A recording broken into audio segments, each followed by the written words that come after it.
Welcome, dear friends. Today we are going to learn about the nasal drug delivery system and in detail about dry powder inhaler.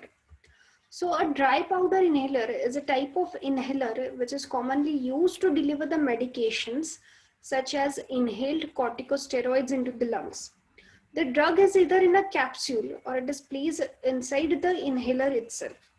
Once it is loaded or actuated, the operator puts the mouthpiece of the inhaler into the mouth and takes a deep inhalation.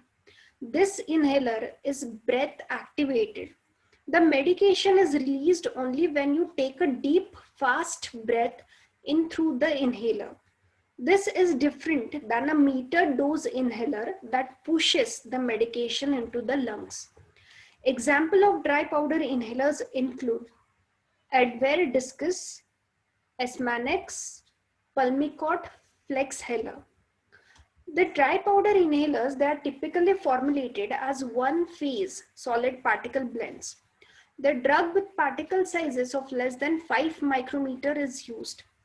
Dry powder formulations either contain the active drug alone or have a carrier powder mixed with the drug to increase the flowability of the drug.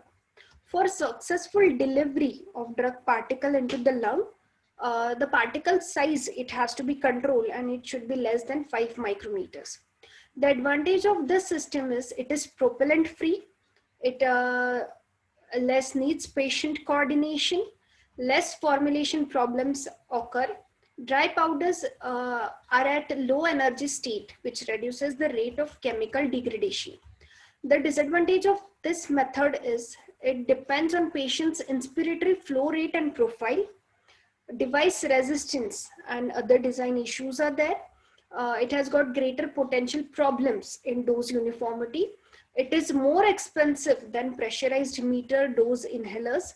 It is not available worldwide as unit doses. So single dose powder inhalers are the devices in which a powder containing capsule is placed in the holder. Then the capsule is opened within the device and then the powder is inhaled. The next type is the multi-dose device. This device is truly, we can call it as a meter dose powder delivery system. The drug is contained within the storage reservoir and it can be dispensed into the dosing chamber by a simple back and forth twisting action on the base of the unit. So this is a normal inhaler. So this is the mouthpiece which the patient needs to put in his mouth and then he has to inhale. The drug is put inside this device from this end. So this was all about the dry powders inhaler. Thank you for watching.